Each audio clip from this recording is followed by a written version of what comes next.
Here. Shalom, we're in Psalm 19 of the Psalm series with Hungry for Hebrew, reading from the Hebrew Foundation's Bible. Here we are in chapter 19 here with the Yud Tet. It's the Hebrew number 19, verse 1. The first, verse is just the introduction to the psalm. Lam Natseach Mizmor LeDavid. We see this Menatzeach showing up over and over in the Psalms, the choir master, the conductor, something like that. Mizmor LeDavid tells us that it's a psalm either of David, by David, to David, dedicated to David. It could really be any of those. So for, whether he's the one that wrote it, whether it was dedicated to him, there's a little bit of a grace there, but it's definitely related to him somehow. Who wants to read the Hebrew verse 2, English verse 1, right here at Hashemayim? Eileen, do you want to read first? All right, go ahead. השמיים מצביעים כבוד אל ומעשה ידיו מגיד הקריב Rakia. הרקיע. Rakia, very good. Hashemayim misaprim kavod el uma'ase yadav magid harakia. Okay, this is Psalms. We're going to have parallelism. Where are the two halves that we're going to find parallels in or among, between? Yeah, not L. El. Okay, so first part, Hashemayim misaprim kvod el. Second part, Umase yadav magid harakia. So what are the parallel parts? Heavens and firmament. Okay, so heavens are going to be with the rakia. What else? Mesaprim and Magid. With Magid. Misaprim with yagid. And then say again, Peggy. That was the one I was. All right. Let's see. What else do we have then? We have, well, what about this? What's Kavod Adonai parallel to? I think that Maaseh Yadav was what is to match Hashemayim. Maaseh Yadav goes to Shemaim. So Shemaim and Rakia, those are both from the creation narrative. So they're, I don't know, I think they're probably parallel. But then the Kvod El, how do you display the glory of God? The works of his hands? I don't know. I think those two are probably parallel, but it's okay if I we guess disagree. so you don't necessarily go by what is the direct object of the verb. Oh, no. You can it's more matching the meaning. Is that how it goes? Oh, well, okay. In this particular verse, the answer is yes, but is that true across the board? No, you can have all kinds of parallelism. You can even have grammatical parallelisms. But here I think it is semantic, yeah. Okay. Especially since we have Hashemayim Harakia, Misaprim Magid, that leaves two unpaired words. So I think it kind of buttons it all up for those two to be parallel. All right, who wants to read Hebrew verse 3? Right I do. here to Elizabeth. All right, go ahead. Yes. Yom Layom Yabia Omer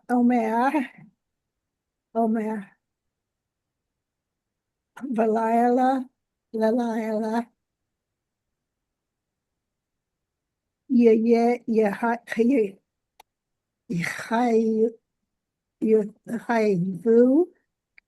Yechavu Da'at. All right, so Yechave is tricky. Why is it tricky? Because there's a vav with a dot in it. But the vav with the dot has a vowel attached to it, so that is the vowel we're supposed to read. What's the dot then mean? Well, it's probably a strong dagesh. The pattern we're looking at in this verb, let's see, we have shva patach dagesh. That's a PL verb. So the gesh is there simply because it's part of the structure of the verb.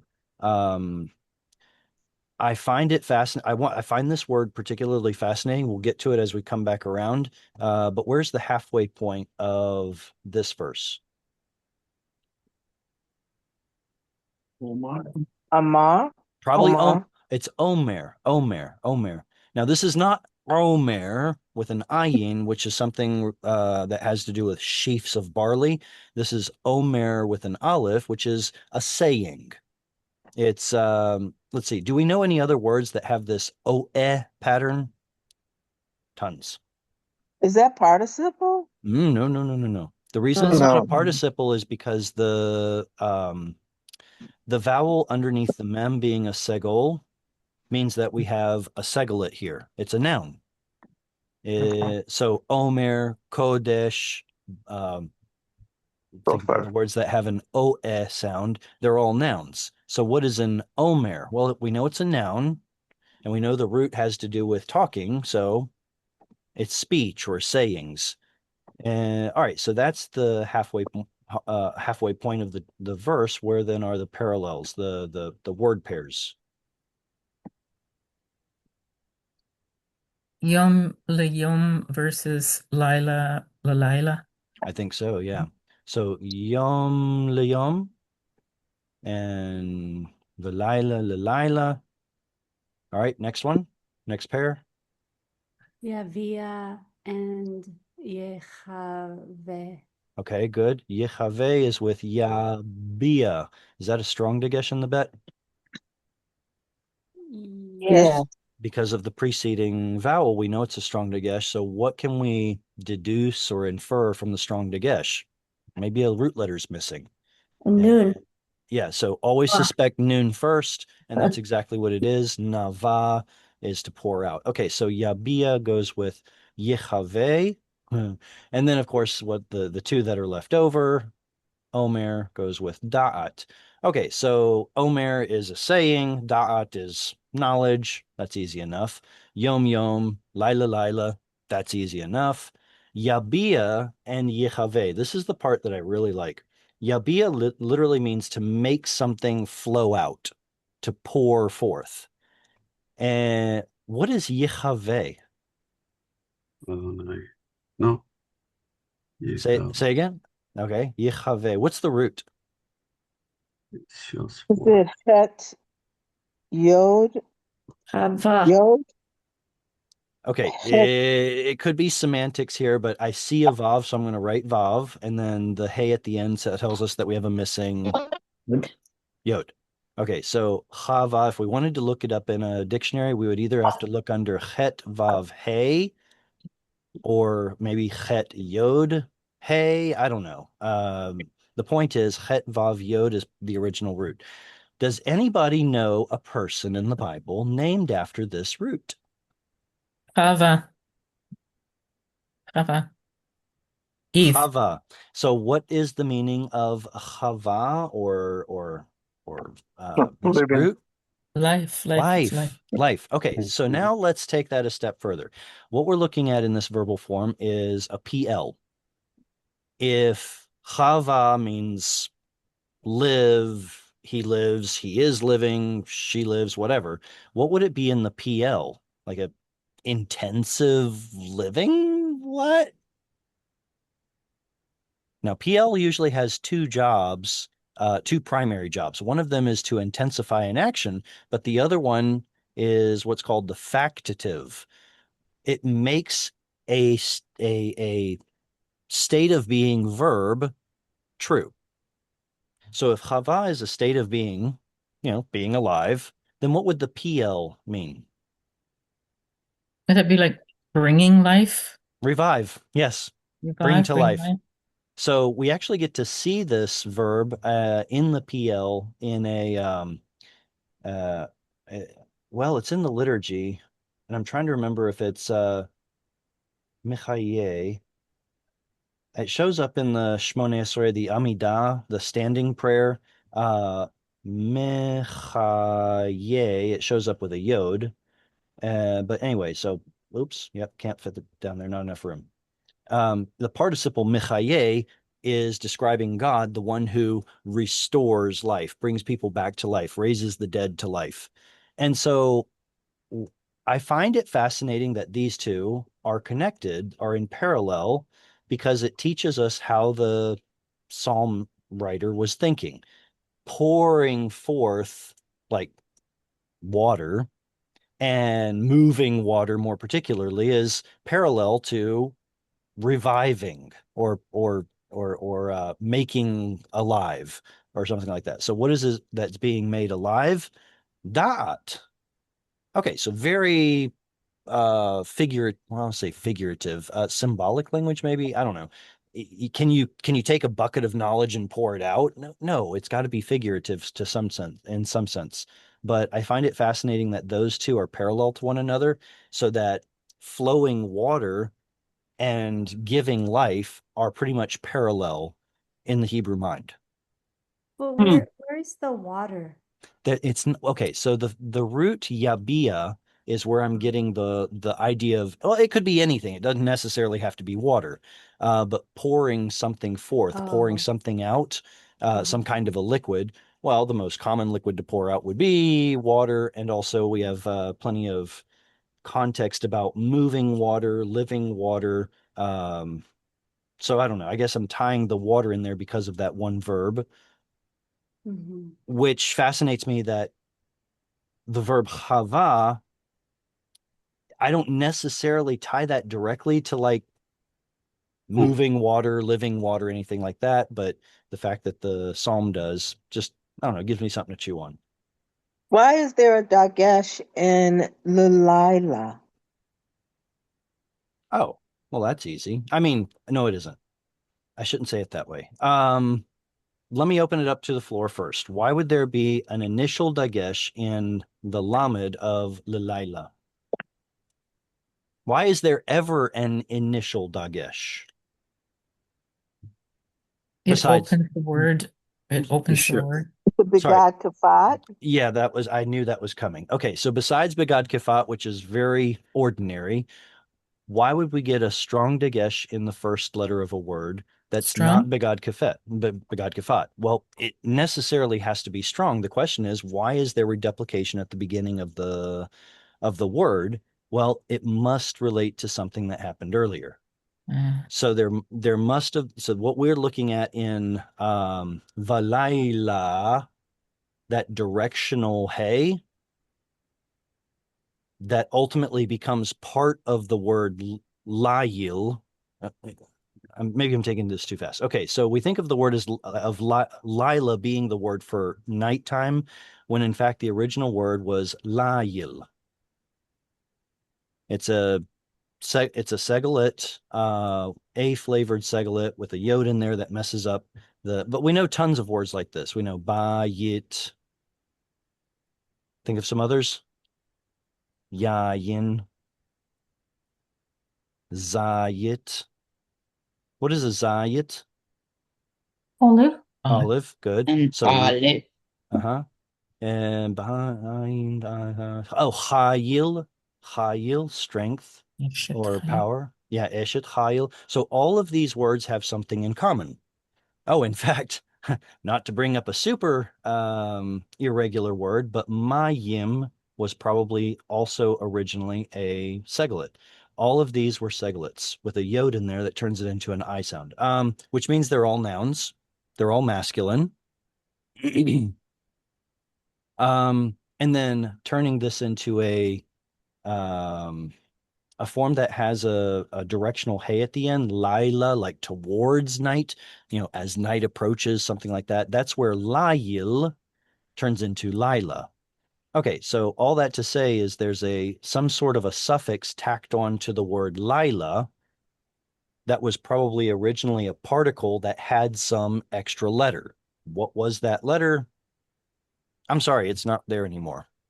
But we can either speculate that there was some sort of a letter attached to the particle that ultimately became the directional hey, and that's where the dagesh comes from, or you can go the easy way, like a lot of grammars will do, and they'll just say Hebrew likes to add a dagesh in certain syllables to make it easier to pronounce. what?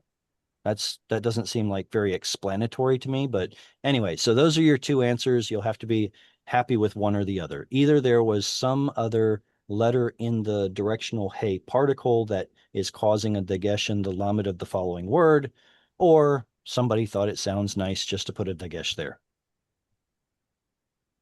But there are plenty of times when you'll get a dagesh in the following word because of something that you can explain. Like, for example, in one of my classes recently, we were talking about question words, like the question word ma. Ma, if it follows or if it's preceding a word that starts with a letter that's not a guttural, it will take a strong dagesh, like maze or mazot. It takes a strong dagesh. Why? Well, that's because of the preceding word. What is it missing? What? The word ma is missing something? Mm-hmm. Anun. What's bread from heaven called? Mana. Man. Yeah, in the Bible it's called man. The Greek seems to preserve a case ending, mana, but that nun right there, sorry, back up. It's called man because the people looked at the bread and they're like, what? And that nun is what has essentially gone missing in the question word ma.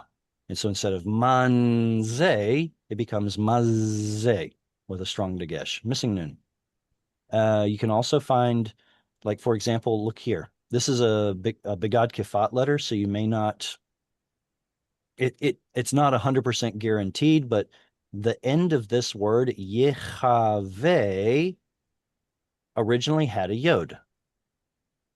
That yod typically needs to go somewhere.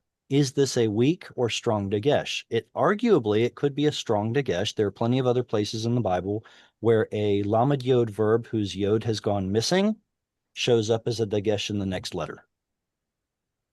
So anyway, that's a quick overview of a strong dagesh starting a word, usually because of something in the previous word.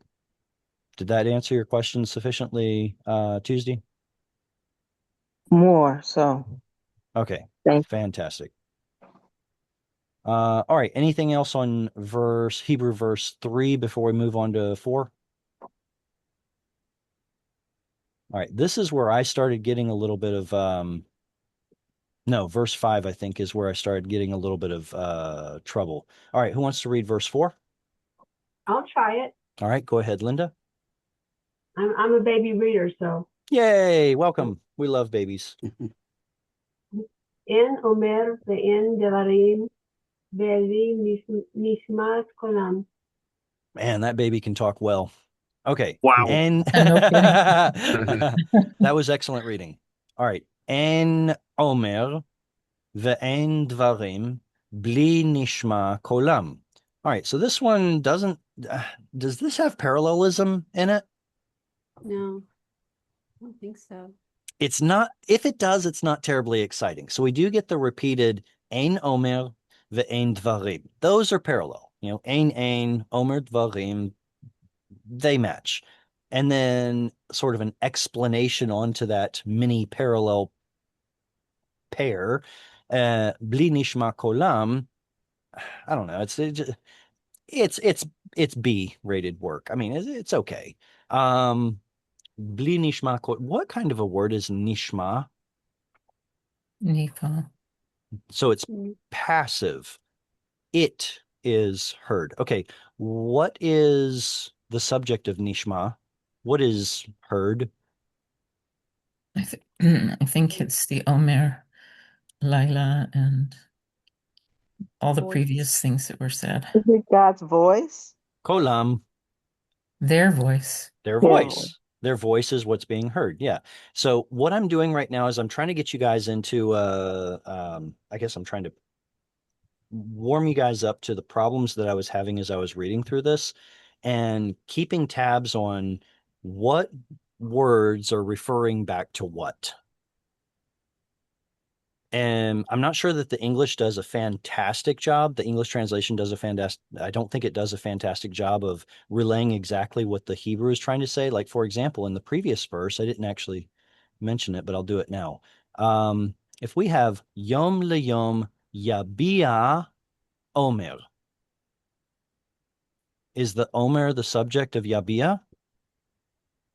Or No. is it the object that's being poured out, and the Yabia, the subject, is something else? Now, if you go to the English where it says, where does it say? Day after day, they pour forth. Oh, you can't see that. Let me scooch it over some. There we go. Day after day, they pour forth speech. They pour? Well, wait a Mhm. second. Yabia is not plural. It's masculine singular. So who's the they? Isn't it referring to the heavens again and In above? What do you think, Tina? in my Bible, it says day after day pours forth speech. So it's like days, like the day pours out the speech. Okay, so that's a possibility. Let me scooch this back to the Hebrew. Okay, clear screen. Okay, because Yabia is 3ms, we're Mhm. looking for a 3ms subject. So could Omer be the subject? Well, it's 3ms. Could Yom be the subject? Well, it's 3ms. What else could be what is pouring forth?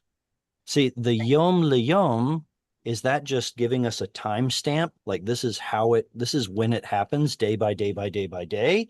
Or is one day Yabia pouring forth Omer speech to another day? We now have a conversation between 2 days. One day is like, oh, I'm passing, just want to let you know God's amazing. And then the next day is like, wow, that's really great to hear. And then shares it with the next day.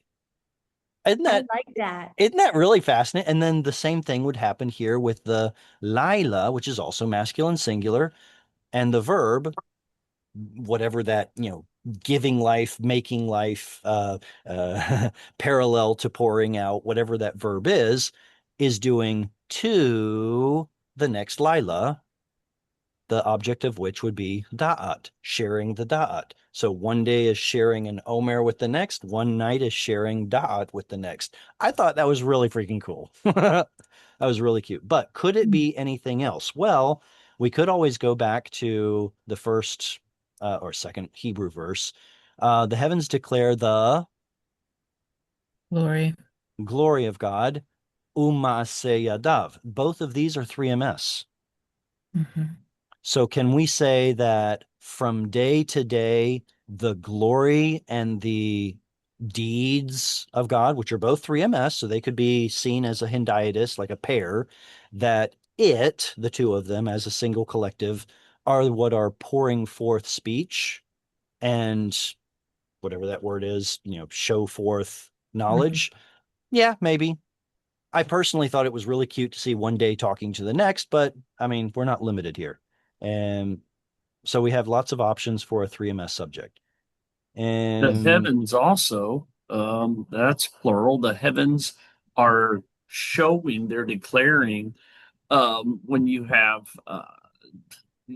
the universe, God's handiwork, Mhm. anywhere you look, it declares the works of God. right. And so, well, okay, so here's where I'm getting stuck. The interpretation of this verse can go in beautiful directions. It really can. And I'm over here a stick in the mud. I'm like, but the Hebrew grammar. And so what the Mhm. Shemayim is masculine plural. So, I mean, could you imagine like an amazing poet saying they is awesome? And you're just like, why? That doesn't match. It doesn't seem to match. So that's what I'm doing over here in the Hebrew when we say, it pours forth. It couldn't possibly be the Shemayim that are doing it because they're the wrong number. So what could it be? It could be kavod. It could be maaseh. It could be yom. It could be all these possibilities. But yeah, initially it's the heavens and the rakia that are declaring the glory and the works of God. You In mentioned, Jared, a plural being expressed as a singular, like with Yabia. Can you go into that a bit more? Like, is that seen often? Yes. Okay, so the easiest way to describe something like that would be a a distinctly collective singular, like the word Is Yeah. the word singular or plural? It means people. Well, we think of it as being plural. All the people. No, no, no. The word all is the plural there. A people is singular. It is a group composed of lots of individuals, but a people, like we could say the German people, the Israeli people, it's actually singular, and in Hebrew it is definitely singular.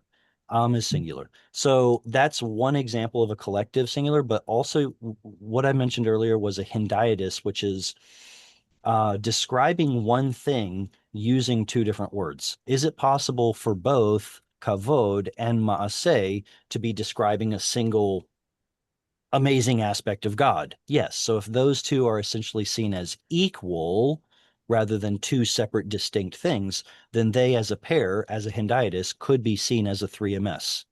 Mhm. That is substantiated in the Hebrew plenty of times. Okay. Those would be two examples. Thanks. Yeah. And so we already read this one. Bli nishma kolam. Okay, next up is going to be Hebrew Yeah, verse 5. I Yes, go will ahead. read. Okay, Yeah, go I ahead, just Anatoly. בכל הארץ יצא קבע ובקצה תבל מלחם לשמש שם אוכל בכם. Wait, how do you pronounce that? Oh, some. Some. Very good. Okay. Bechol. I wonder if I should probably scooch this up just a little bit. There we go. Starting Oh, here, ending here. Halfway point. yeah, etnach is מלחם. יצא. מלחם, it's etnach. Okay, there's that. Then Yeah. severe. Now we are technically, Okay. we are in the Psalms, which means that etnach is not as powerful as disjuncting as it is in prose. So it's going to be the same disjunction as the rivia. Yeah. Okay. Bechol haaretz yatsa kavam uvikze tevel milehem lashemesh sam ohel bahem. Okay, so this looks like a triple rather than a pair. Are there any parallelisms among all three of them? Or is it like two off, or what's going on here?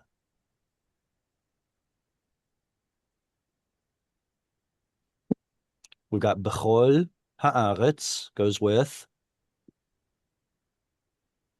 יצא.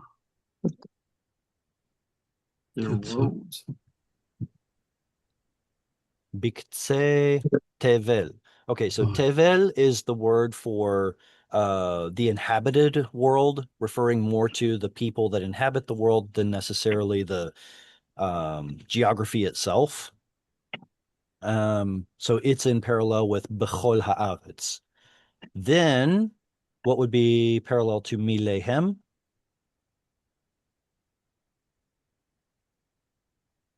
Kavam. That doesn't seem to fit. What is the word kav? Line. Line. Yeah, if you ever had to wait in line or you ever had to take a bus line, you use the word kav. If you go to Israel and you take the buses there, I don't know, maybe it's changed since then. You need a Rav Kav, which is the bus pass card.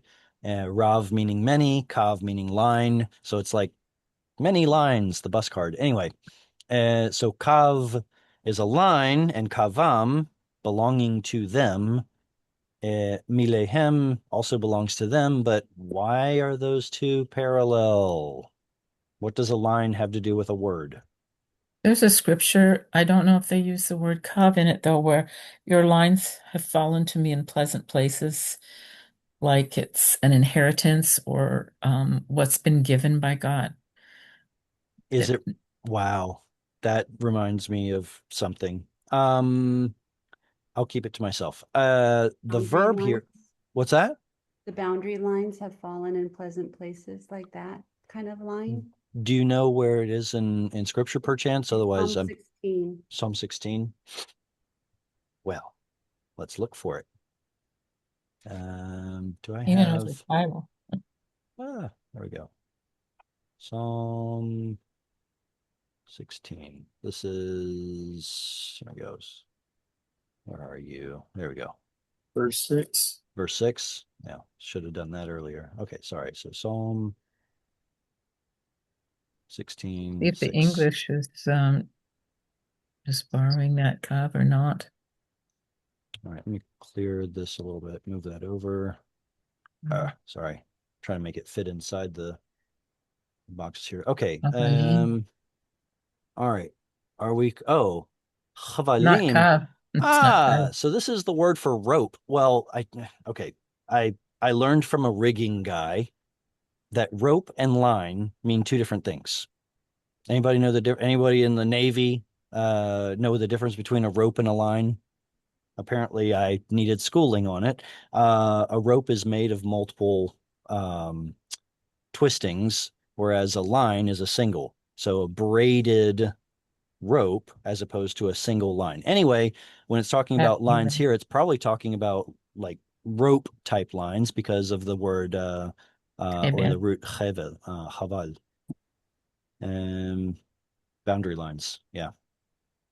Yeah, it's a measurement too, isn't it? Chevel, besides being a rope, it's a measurement. I did look it up at one time. All right. Do you know how big it is or what unit? Yeah, I'm trying to remember Okay. where it was. I'd have to look it up again. Now there is an interesting variant. If anyone has the Hebrew Foundations Bible, you might have read it. There's a big number 26 next to the word kavam because in the Septuagint, the Greek translation of the Hebrew Bible dated to sometime in the 2nd century BC, they have their voices, which would be the Hebrew word kolam. I don't know about you, but that seems to be a lot better parallelism. Their voices and their words rather than kavam, which seems kind of, I don't know, forced. How seriously can we take the Septuagint?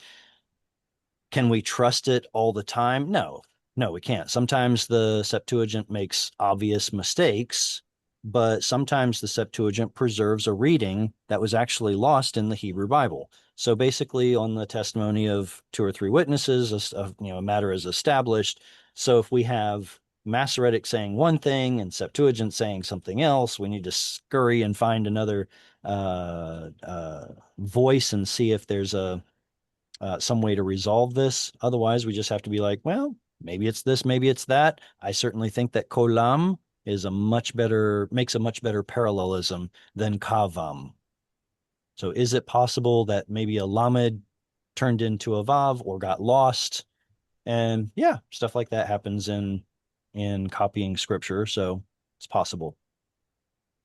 Doesn't happen terribly often, but it does happen some.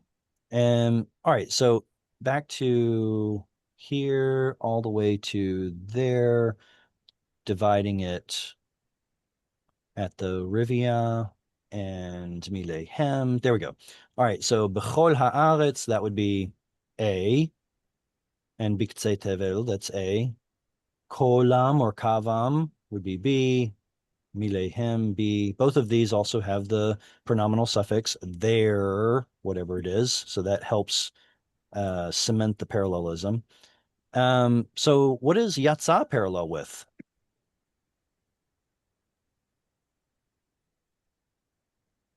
Nothing. Nothing. It is inferred by ellipsis. The all of the earth has gone out, kavam, and the end of the inhabited world, assume that it's repeating the same theory, goes out, milehem.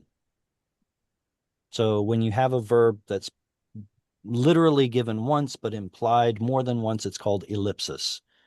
Then we've got la shemesh sam ohel bahem. Okay, now here's where I'm getting a little And I was starting to get a little confused. What is the subject of Yatsa? And what is the subject of Sam? They're both 3ms. So who is the thing, or what is the thing that goes out kavam? Well, maybe their kav or their kol, Yatsa, but then milehem doesn't work. And it's like, well, okay, well, then you could just say because it's ellipsis, you have to supply the correct form of the verb too. So their words, yatsa'u, and you have to, just infer that that verbal form. Okay. So then who is the one that Sam has put a tent for the sun? Bahem. And who are the hem? So who is setting up a tent for the sun in what? In whom? That's my question. It starts getting a little difficult, maybe, to keep all your antecedents straight. And let's see, who's the one who's putting a tent for the sun? I would think that it would be the kavod and the ma'aseh from the beginning of the chapter. Because it can't be the shemayim, because that would be plural. And then the bahem, well, he puts a tent for the sun among them. Who are the them? Who's that? The day and night? The people. What people? Where are the people? It's inferred that it's us. He put a tent for the sun among us? No. He's doing it for us, like for this, like he's putting Among us. No? Among them. Oh, Putting okay. the sun in let the sun coming in and out of the tent for us. Okay, so I guess I would take a step back and say, what is the figurative meaning of a tent for the sun? What is a tent used for? Sleeping in, dwelling in, right? So the sun is figuratively sleeping or dwelling in a tent when? At nighttime. And then it comes out in the day and it's daytime again. So among them, I wonder if it's going to be, if it's among the, where did you have it? Biktsei Tevel and Bechol Haaretz. Now we're going to combine those two together. All of the earth and all of the inhabited world among them, or among the day and night from earlier, or among or it could be among the heavens. I really wish, that's what I was thinking. I really wish the Psalter here would have been a little more specific, but that's all right. I'll have to deal with it. Especially if you can't trust the grammar in poetry. Right? Yeah, that's what makes it so nice that you have so much interpretation. Yes, potential and possibilities. Yes, absolutely. And in fact, I just want to quickly remind anyone who doesn't already know that the method of Jewish interpretation doesn't look for the one true interpretation of a passage. It looks for all of the possibilities to be able to wring out as much meaning from any passage as possible. And so that's exactly what we're invited to do here, it feels like. All right, the next comments, questions on this before we move away from it? I think I hit on everything. Oh, by the way, before we move on, what is the gender? Trick question. What is the gender of Shemesh? Both. Yeah. Yeah. In modern times, Shemesh is feminine.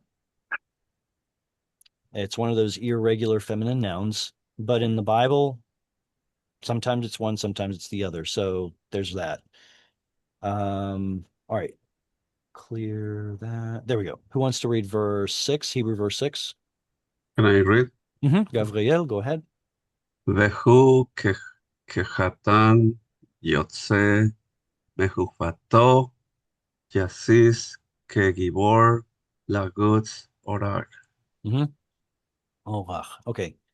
Halfway point. כגיבור. Okay. Because of the Rivia. Yeah. Wait a second. It's got both this and that. We I think can't After have. that demotes it. What'd you say, Cheryl? mehupato. Yeah, I like that one. The Kugibor, I wonder if that symbol on the front is actually demoting the Rivia. I guess as far as the structure of the verse goes, let's put it right there after mehupato and find pairs. Okay, so what are the pairs? Word pairs. Vehu kechatan yotze mechupato, yasis kegibor larutz orach. Do we have any pairs here? What about bridegroom and mighty man? I think chatan is understood in the second phrase. Okay, so chatan is explicitly in the first and understood in the second. Yasis. Gibor. Because they both have a ka in front of them. So that means the who is the subject that's understood in the second part, and then yotze. I should be using different colors. My apologies. So then yotze and yasis, those are both verbs. Yeah. Who is going to be understood from, I don't know, maybe as an ellipsis, but and then mechupato, does that make, I mean, it feels like that's left. Yeah, exactly. It feels like that's left. So we've got chupato goes with, so what do we do with larutz? Should it be larutz orach? Yeah. Yeah. Okay, this is the problem I have. So what is a chuppah versus what is an orach? A chuppah Where is it all starts, Larutz is for the rest of your life, buddy. I see. Okay, so just to paint a picture here, the chuppah is the temporary structure that represents the home in a modern Jewish wedding, and it's a bridal canopy. It's used, I think chuppah is used 3 times in the Bible, and in all of them, it's referring to either a bridegroom or a bride. And then Larutz Orach, sorry, so back up. It represents the home of a newlywed couple. And the fact that we have Chatan right there next to Chuppah makes it fit, or it fits nicely. Then Larutz Orach, what Cheryl's getting at is funny. You start in the Chuppah as a newly married couple, and then what do you do afterward? You run along the path. Yeah, you run along the path. Okay, okay, my question. Who is the who? The sun. Because it yotze and it also yasis. So this is 3ms. That presents a little bit of trouble if we're stuck with shemesh being feminine singular, but in the Bible, sometimes it is masculine, so we can ostensibly, well, no, we can pin those together. If the sun is the one that is yotze, like a chatan, now all of a sudden it makes a little more sense that earlier we were looking at the ohel. Where is it? It's right here. There we go. Yeah. So if someone or something has placed a tent among them, the heavens, for the sun, and now he, the sun, like a bridegroom, is coming out of his chuppah. So now we've got a wedding imagery, the sun shining like the sun, obviously, coming out of the chuppah, beaming with joy. So therefore, the next part, yasis, right? Sason, rejoicing. Yasis kegibor larutz orach. Okay, so the chatan, that's bridal. What is gibor? What is that? What picture does that paint for us? Strong guy. Brave, mighty. Right. So gever is the root, or gavar is the root that means to overcome. So who is a gibor? A valiant overcomer. It's someone who wins and is victorious. Isn't there another place in the Bible where the Messiah is the sun is used, the sun, S-U-N, is used to describe Jesus? Mhm. Yes. I can't Is remember it which verse Malachi? that is. Yeah, I wonder you're if right. it's I wonder if it's Malachi. But yeah, it talks about the S-U-N sun, Yeah. and it appears to be a messianic prophecy. Yes. So this is so nice. Oh, yeah, absolutely. So if you're looking at this in any kind of a messianic way, I mean, granted, in context, we're probably talking about the S-U-N Shemesh son that is coming out like a bridegroom. But yeah, if you want to tie messianic themes into it, absolutely. He's both the bridegroom and the overcomer. Yeah. So what does it mean, Larutz Orach? I don't know. So Orach is originally a path. Like I think of like a warrior who's beelining down a certain road in order to go be victorious against someone. That's what it reminds me of. But yeah, whatever. All right, comments on verse 6 before we move on to 7. All right, let me see if I can split the page here. Start with 7 and here it is, right there. All right, next reader. Anyone? Read again. Go ahead, Gabriel. מקצה השמיים מוצאו ותקופתו על קצותם ואין נסתר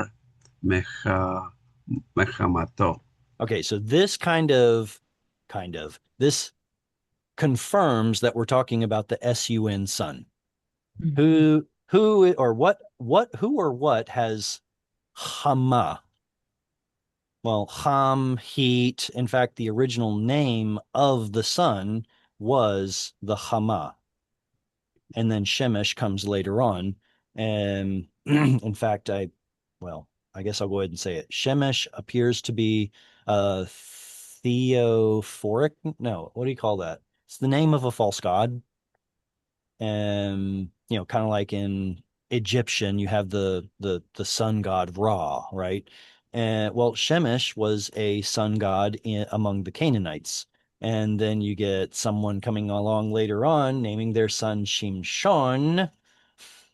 It's a little sun. It's a little Shemesh. And you're just like, come on. This is the judge and the judge of Israel, Shimshon, and he's carrying this name. Come on. Anyway, I digress. So Hama is the original name of the word of the original name of the sun, and that lets us know that the subject is the Shemesh. Okay, back. Miktzeh hashamayim. Miktzeh. What is the root of miktzeh?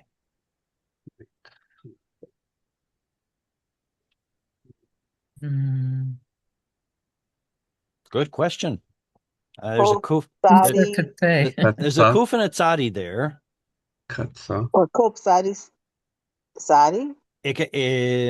No. I don't think it could be a geminate if we don't have a strong dagesh in the No, tzadi. dagesh.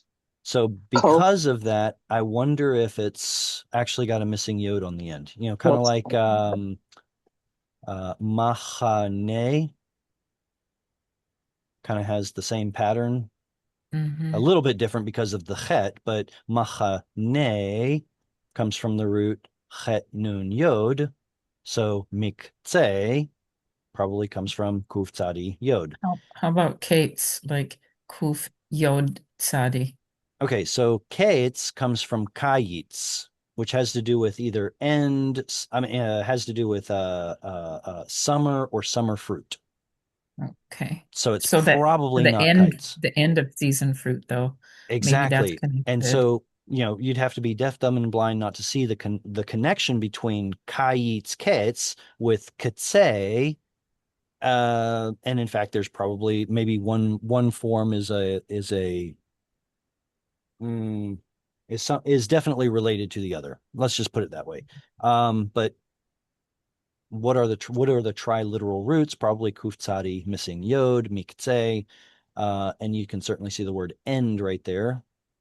End of what? Hashamayim, mikze hashamayim, motza o. Ooh, that one's a lot easier. It's actually the same pattern as mikze, but because of the weak letter vav and the pronominal suffix, it looks completely different. What's the root of motza o? Yatsa. All right, originally Vav Tzadi Aleph becomes Yod Tzadi Aleph, which means to go out.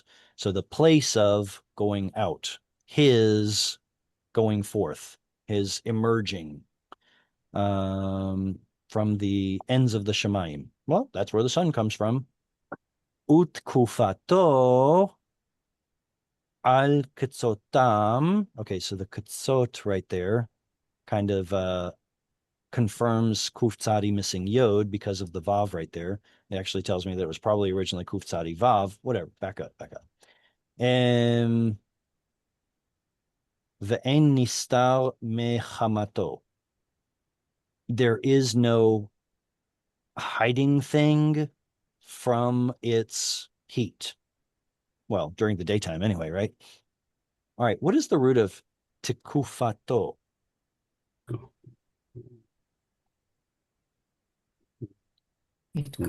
Kafaf. Is that a geminate? I wonder if it's actually Kuf. I think it's actually kuf, not in the sense of like apes or monkeys, but wait a second. Hekif. Hekif. Akufa means Naku.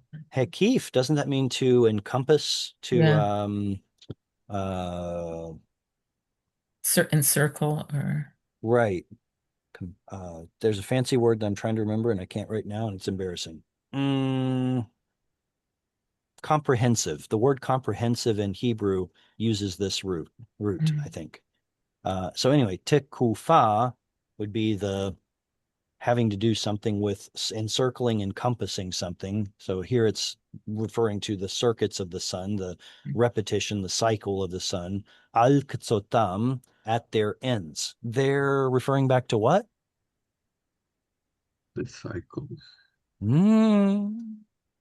That's feminine singular. What's masculine plural? Theirs. Their ends. The heavens. That's the heavens. Hashamayim, very good. The heavens ends. So the sun's, his circuits over there, the heavens ends. Ve'en nistar mechamato, and there is no, again, nifal, thing that is hidden from his chama, heat. Then there's a marked change in the tone, in the tenor of the psalm. Here we are in verse 8. Who wants to read verse 8? I will read it. Anatoly, go ahead. This stop. Oh, just a second. Torat Adonai Timi Ma Mishabat Nafesh Edut Adonai Neema Na Machim Peti. Okay, this is rather dense. This verse is it seems rather dense to me. Torat Adonai Tmima Mishivat Nafesh Edut Adonai Ne'emana Machkimat Peti. I want to start with this word right here, if you don't mind. Is this, I don't know how to ask the question without giving away the answer. Is this in construct with the following word? Asbe. Mishabat. So because of the patach tav at the end, that's a pretty good indication. If this is in construct, it means that what was a long vowel will become shva. Long vowels and open syllables in construct form drop all the way down to shva. And so what is, I want you guys to tell me everything you can about this word, mishivat. Root, form, anything. Binyan. Okay, so I hear participle because of the mem, right?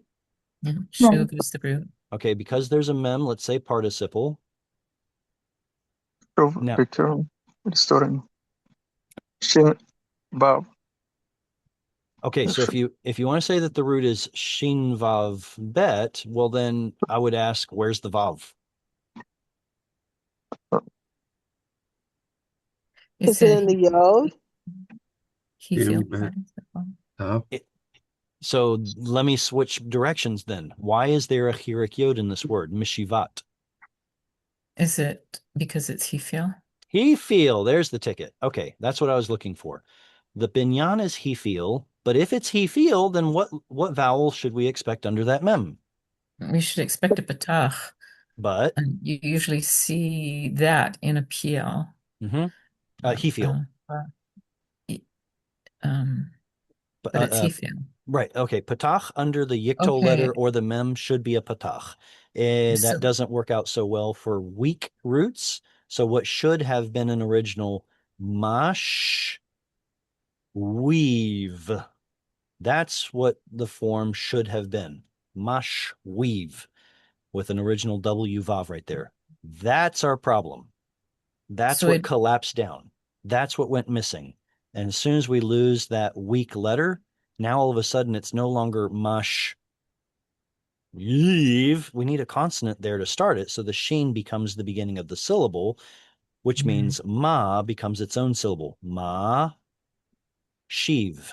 Ma shiv. Now it's a long kamatz. What does a long kamatz do in construct form? Reduces all the way down to a shva. That's why we have a shva. This is a hifil, but the main diagnostic clue we have for that hifil is the chirik yod. And the fact that it's in construct to make it suspect. Was the root of it shuv? It is shuv, yes. So it's hifil and shuv. So cause something to return is translated as restore. Mishivat. And then the fact that it is in construct, I like you said that you said something, Cheryl. The fact that it's in construct tells us that it has to be a substantive of some kind, a noun, an adjective, a participle. It has to be one of those things. And it's a participle, which is essentially a verbal adjective.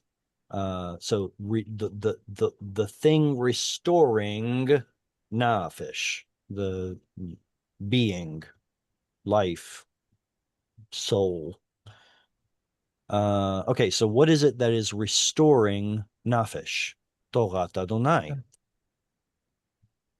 The instruction of the Lord is tamima. This is just an adjective from the root tav mem mem, being perfect. Pure. Yeah, I like that. It's really is it hard. Ceremonially pure? Is that one? No. That would be tahor. Okay. Tuesday, what'd you say? Blameless. Yeah, it has that kind of direction of meanings. It could also be something like simple, like even in a naive sense. But it's that simple, perfect, innocent kind of? Innocent. Yeah. I like that.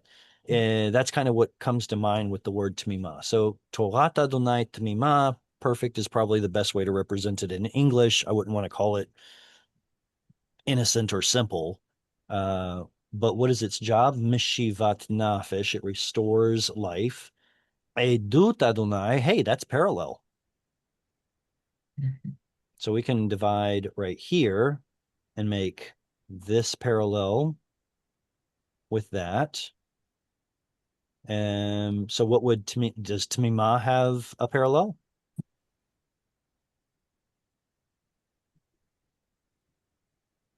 Ne'emana. Ne'emana. Good. Mishivat nafish is parallel with Nachimat.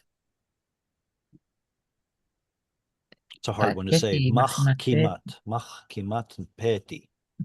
All right. Who is a peti? A simpleton. All And of what us. is the root of machkimat? Chacham. Chacham, wise. So is it a participle as well? Is it a he feel as well? Is it in construct as well? Yes, yes, and yes. So grammatically, these two are parallel as well.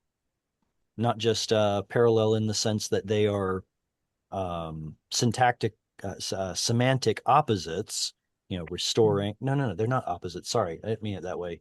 The nefesh and the peti are opposites. Yeah, they're synonymous. And they also have the same grammatical structure, which is kind of cool. All right, so we've gone from day and night, heavens declare, the sun is in a tent that comes out like a bridegroom. We've come from there, and now we're moving into describing the law or the instruction of the Lord, better way, the Torat Adonai, and it's becoming more personal, I think. Who wants to continue with verse 9, Hebrew verse 9?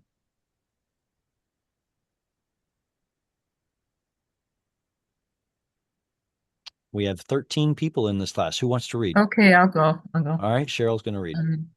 Okay. Pikudei Adonai, Yisharim,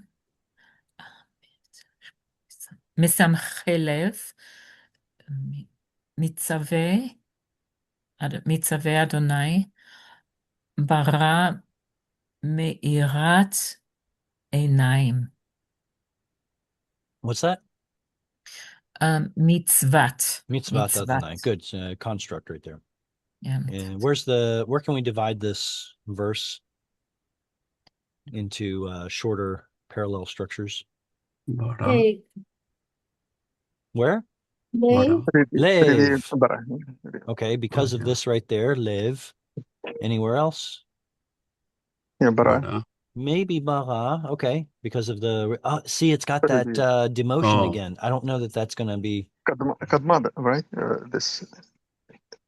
I wish I on the could. top. I wish I remember the name of it, but I don't. And there's Pashtar Kadmat, the same. Oh, look at this. Okay, so up here we get a rivia all by itself. Can't see it on the screen. Right. You don't? Not on my screen. Up there? Oh, never mind. It says. Okay. The rivia that's by itself, I think that's the highest disjuncting cantillation mark among the Psalms, but when it has that symbol next to it, I think it's a demotion. All right, so Pikudei Adonai, Yesharim, Misamchei Lev. Mitzvat Adonai bara me'irat einayim. This feels very similar to the previous verse, doesn't it? In fact, we can make like a if we go from here, let me get the green back out. Okay, so we got Torat Adonai, which is parallel to Edut Adonai, which is parallel to Pikudei Adonai, which is parallel to Mitzvat Adonai. Then Tamima. Actually, let me use a different color. This one right here. Okay, Tamima, Ne'emana, Yesharim. Yesharim, Bara, exactly. Okay, good. And then we've got the participles.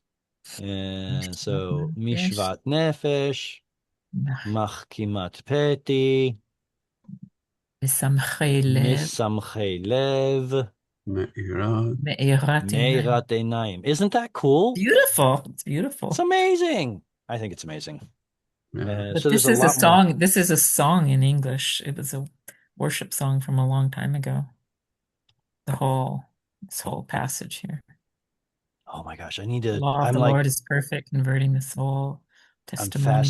I'm fast forwarding to the next verse. We've got Yirat Adonai, Mishpatei Adonai, which is paired up with Tehorah. This one starts breaking down a little bit where we have Emet. Okay, maybe that's not quite as okay, never mind. Just stick to the verse that we're in. Okay, so what is it actually saying? Pikudei, what are the pikud? What are the pikudim? Pakad is that root that's kind of hard to translate into English because it just Many shows up in meanings. so many different ways in the English script in the script. Attended. Or something. Right, attended, visited, punished, Appointed. appointed. Yeah. All right, so here we are in verse. His precepts are right, rejoicing in the heart. I'm reading the English right now. Where was the Yisamche Lev? There it is. So here it's calling it the Lord's precepts. Precepts. So I guess this is the action of him showing up to take care of business, means that he's saying certain things. Those said things are his precepts of the Lord. They are all yesharim. They're straight. They're not broken. They're not crooked. They are trustworthy. They're upright. And what do they accomplish? Misamche lev.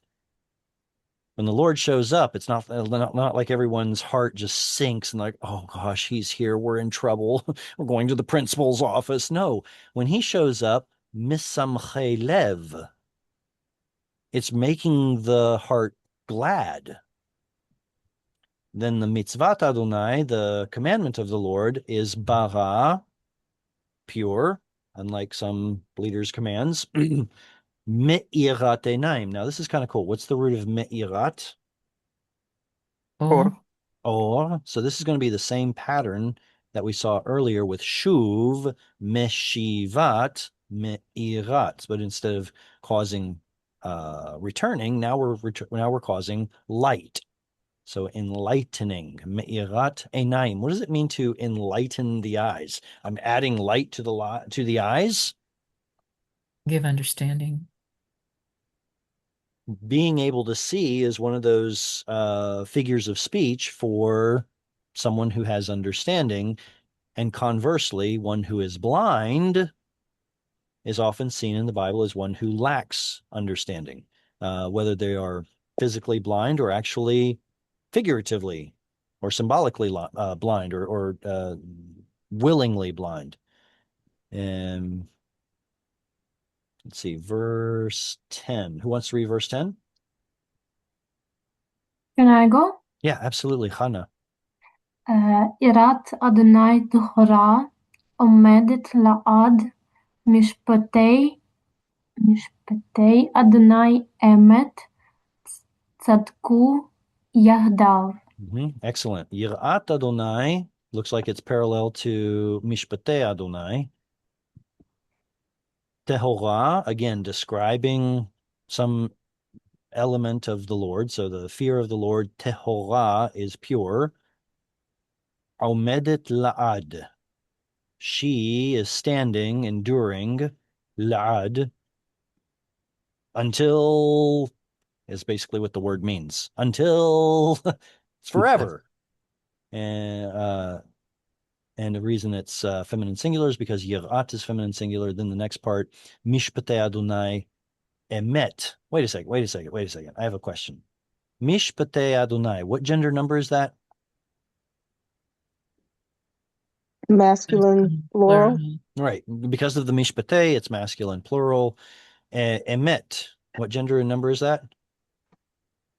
Feminine singular. How can we equate these two things if they don't match in gender and number?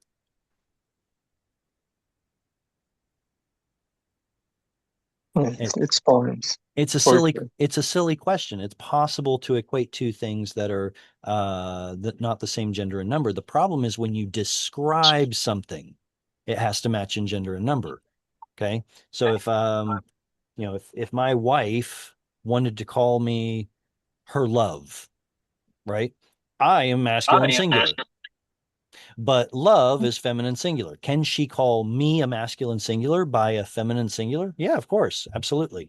What if she called me, I don't know, that would be too much. If she called me the sun in the sky, poetically, well, the sun is feminine singular. Not a problem. You can equate things that don't have the same gender number. The problem is when you're describing them, adjectival, that they have to agree in gender and number. So here we've basically just got a subject, Mishpatei Adonai, and a predicate, emet, and they are equal by use of an implied verb to be. And in fact, there it is supplied in the English.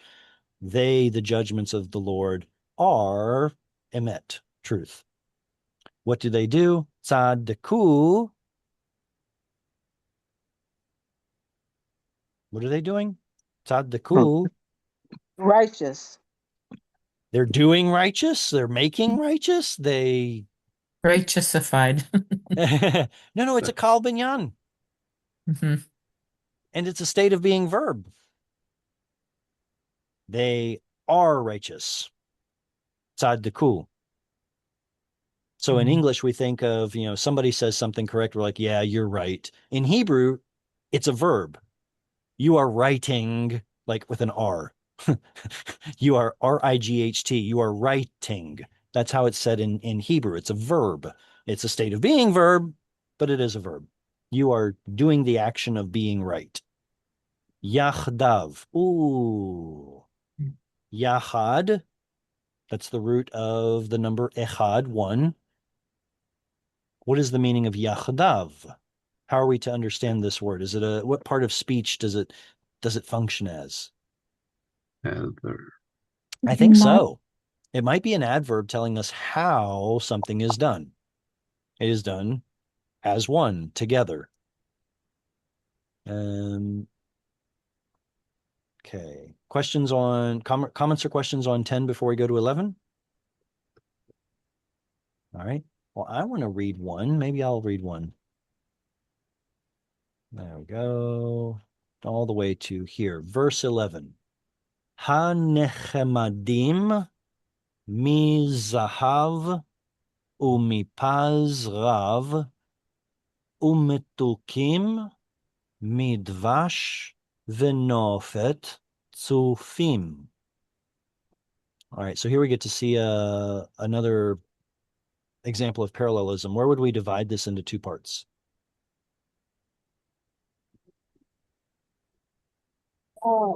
Rav. Mm-hmm. Yeah, absolutely.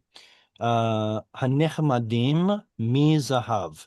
Me. What is the meaning of me? More. It's like more. Literally, it means from, but here it's being used as a comparative. Comparative. Very good. So we're comparing 2 different things.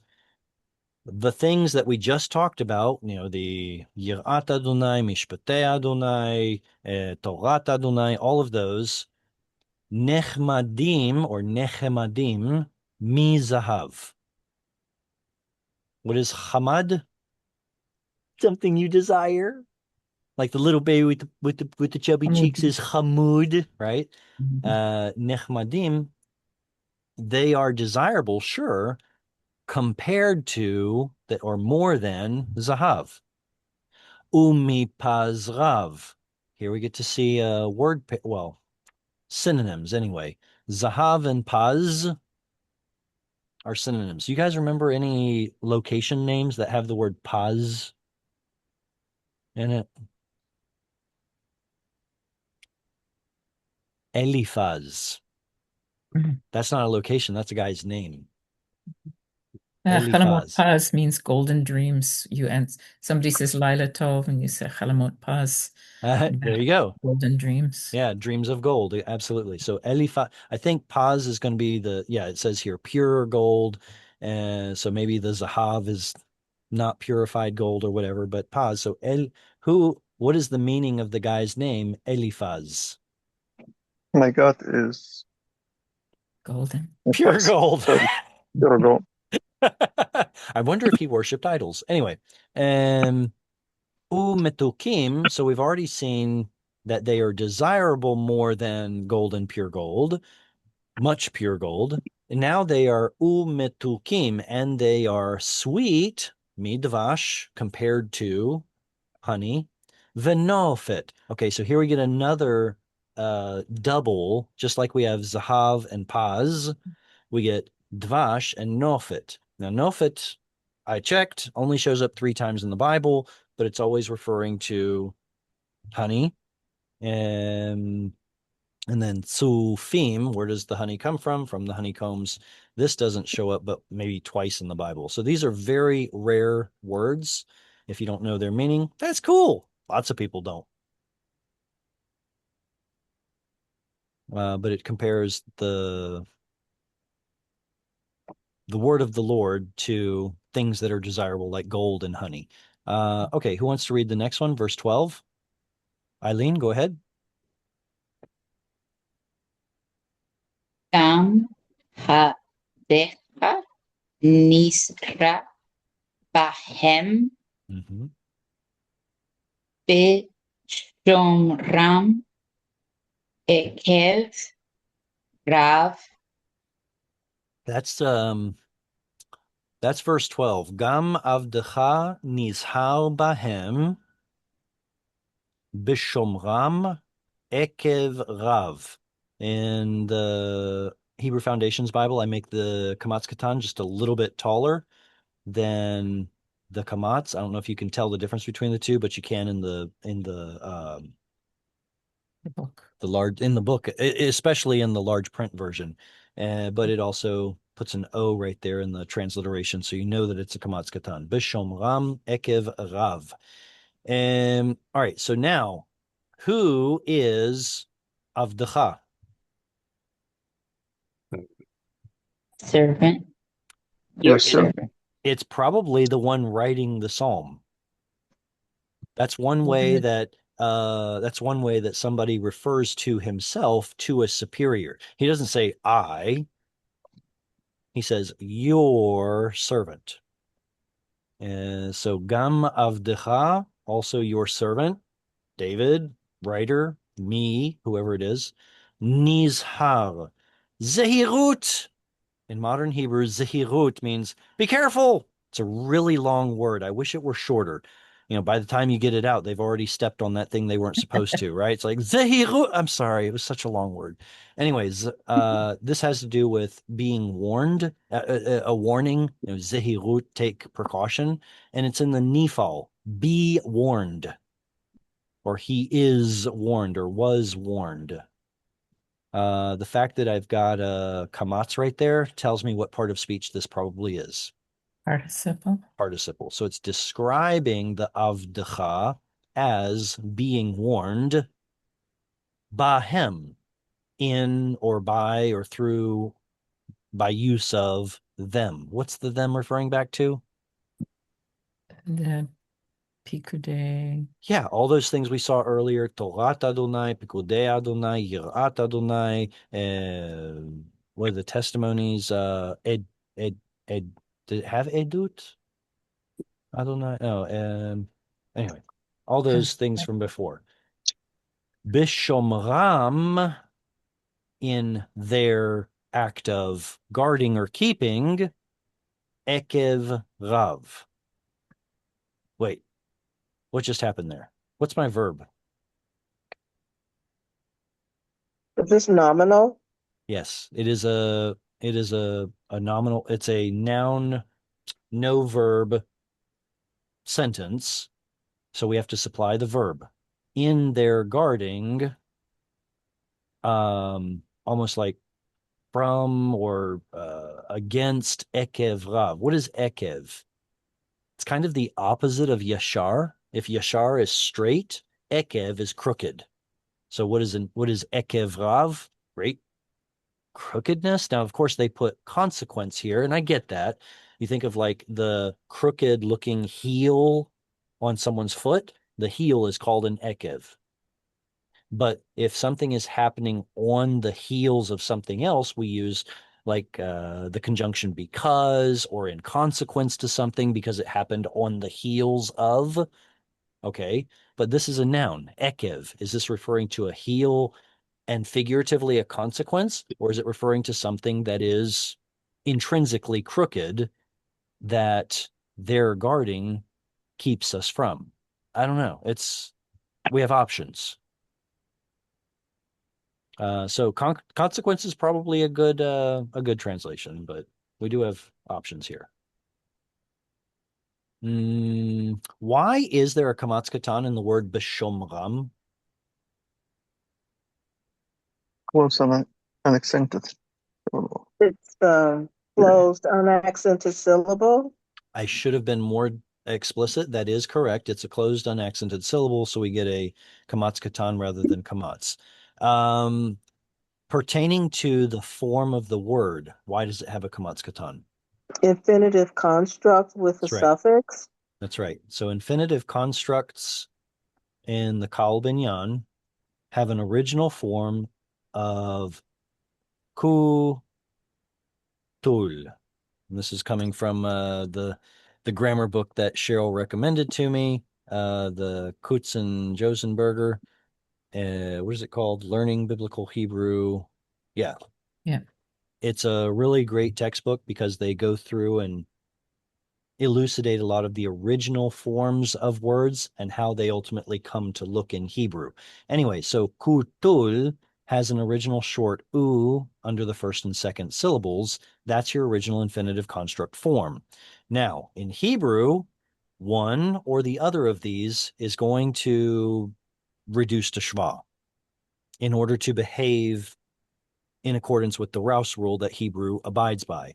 So here we lose the OU sound under the mem, but the one under the sheen is preserved.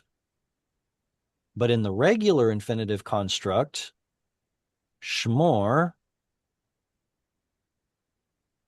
that one has now dropped to a shva, but this one is preserved. And now, granted, these are oo vowels, but a lot of oo vowels become o vowels in Hebrew. That's just one of the principles. Oo vowels become o vowels. So anyway, the reason why we have an o vowel here is because it's part of the original structure, which is the infinitive construct word pattern, mishkal. All right, we have 6 minutes to get to the end of the chapter. I think we can do it. What do we have? Two verses left? I think we can do it. All right, who wants to read verse 13, Hebrew verse 13? Oh, that's so short. I should add another one to it. Yeah. 13 and 14. May I go again? No, somebody said they wanted. Elizabeth, is it you who said you wanted to read? Read the short. Oh, you just want the short one? Okay. Then go ahead. Short one's all yours. Verse 13. Shviot ma mi yabin nabin mi ministeriot na nakini. Good. It's hard to see. There's a tsere in there, nakeni, and that's going to help us diagnose what kind of word that is. Shigiot, miyavin, that's probably the halfway point. Ministarot, nakeni.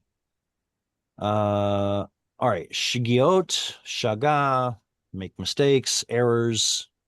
Miyavin, who can understand mistakes, errors? It's like, hey, I made a mistake. Who can understand? Okay, fine. It feels to me like this is like unintentional. Oops, I made a mistake. Shgia, not like I sinned on purpose. And then we've got nistarot. Now, wasn't it earlier we had nistar, the hidden thing? So now we've got the same form, but now in the plural, nistarot, hidden things. Okay. From hidden things, nakeni. Now this has a patach under the nun, dagesh in the kuf, an any pronominal suffix. This is a PL imperative. Cleanse me, make me clean, make me, it says here, acquit in the sense of clean me from guilt. I don't want to use the word purify. But yeah, make innocent. Yeah, sure. Let's go with that.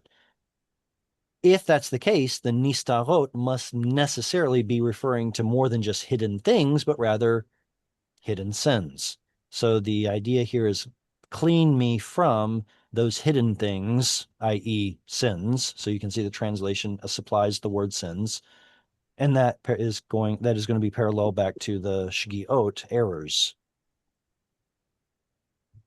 All right, 14. Eileen, do you want to read 14? Gam sidim haboshe Chasoch. Chasoch. haso avdecha al yimshu bi az etam bini ti mi mis pesha Right, mipesha. rav. Rav. Very good. Mispeha So rav. this pesha rav, because it uses the word rav, points me back to ekev rav. Just because they both have, it's a noun with a rav after it, makes me want to connect the two.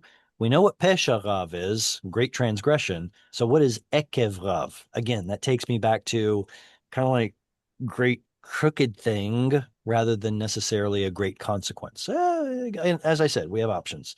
Okay, gam mi zedim, also from zedim. Yeah, presumptuous things, presumptuous sins, apparently. Chasoch. What form of a word is chasoch? Participle. Imperative? They're using it like imperative. They're using, yeah, it is an imperative. It's a masculine singular imperative. And so keep back, hasoch, mizedim, from presumptuous sins, object, avdecha, your servant. Keep your servant away from presumptuous sins. Al yimshelu, somebody doesn't want that they rule. Don't let them rule. May they not rule thee over me.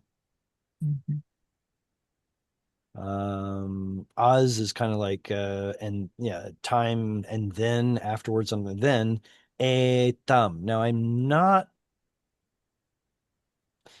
100% in agreement with what they've done here. Etam, they're translating as the root tam, to be pure, with a yiktol aleph on the front with a tsere. Well, wait a second. If this is a yiktol from the root tam, shouldn't there be what binyan would this be? It would be a yiktol, what they're trying to do there. But So why is there a tsere, I wonder, underneath etam? You know what? I wonder if maybe it's not from tam. What if it's from yitam? Maybe that's the reason. In the lexicon I was looking in, they were relating it to the verb tamam, which we saw earlier with simple, pure, perfect, something like that. But if it were a yod, tav mem, that would actually make a lot more sense. Think of words like a shev, has a tsere, or well, I don't know. Could I say that? Etiv, that's a he feel. I will cause or make good. But there you get that A right there where the yod is actually a root letter. Anyway, so I'm not sure if I'm in agreement with the lexicon that attached this to tav mem mem, tamam. I wonder if it might be a different root. But anyway, I will be blameless. Viniketi. I see the stresses right there, but it looks like a vekatal. Right? You would expect viniketi, and I will be clean from that verb earlier. Nakeni, make me clean, acquitted. mipesha rav. Wait, is he committing pesha rav? No. He doesn't want to be associated with the, where were they? The presumptuous sins that would not rule over him, which lead to or whatever cause pesha rav. Last verse. Who wants it? Please. Already, 16 people want it. Gabriel, go ahead. יהיו לגצון אמרי פי והגיון ליבי לפניך אדוני צבי וגואלי.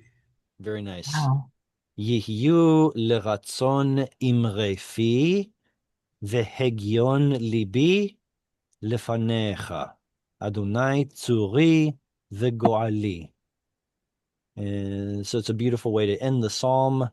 They will be, or let them be, if it's jussive, leratzon, to the, ratza means to want or desire something. So to the desire or will, or here it says acceptance, referring to his, I'm sure, like God's acceptance. What? The imre fi, the words of my mouth, may they be acceptable. Vehegyon libi. What does the heart represent?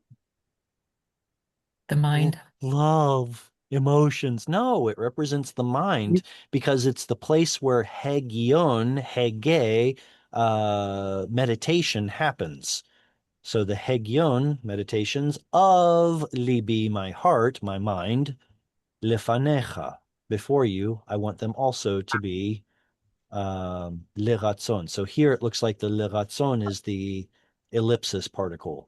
That's, I want this to be in acceptance and that to be in acceptance. Lefanecha, before you. Adonai tzuri. The Lord, is this construct? Yes, The my Lord rock. of my rock? No. It's apposition. Nominal. It's apposition. It's saying the same thing twice. You, O Lord, the one who is called my rock, and you, O my redeemer. So we could say all three of these are referring to the Lord. We could say you, O Lord, are my rock and my redeemer. Then we'd have to put a verb in right here. Or we could just be, make it appositional. You, O Lord, you, my rock, you, my redeemer. Either one. We have Isn't options. there a name for it when you say, oh God? Vocative. Vocative. Vocative, yeah. That's It's one of those noun cases. The cases of nouns are things like nominative if it's the subject of the sentence, or accusative if it's the object, or dative if it's the indirect object, or genitive if it has an of relationship. Well, there's also the vocative case. It just shows up so rarely. Usually people don't consider it as a something worth learning in a grammar course. But yeah, vocative. Hey, you. Well, fantastic. We went over by 5 minutes, but we got the whole chapter in. fantastic. Yeah, fantastic. So next time is going to be Psalm 34, right? Mhm. I think so. Psalm 34. Eileen, you have your hand up. What's up? When is this going to be on Kindle? When is it going to be where? On Kindle? Kindle. Amazon Kindle. Kindle. Oh, you're asking about the Hebrew Foundations Oh. Bible. Okay, so the Hebrew Foundations Bible has complex formatting that Kindle cannot handle.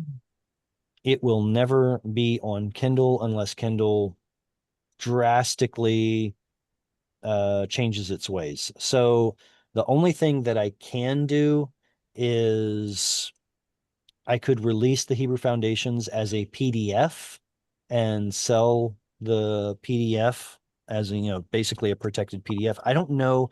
Is it possible, anyone who has a Kindle, is it possible to put PDFs on a Kindle? If so, No.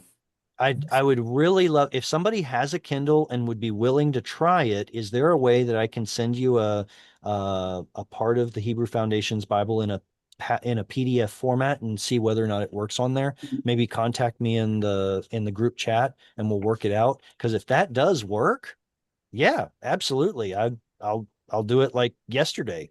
But that would make the Kindle be just like an Adobe. Yes, So it I would. don't think it will, it doesn't sound like on the surface that will work Maybe because not. it appears that it would just be the Adobe Acrobat at that point. Right. Yeah.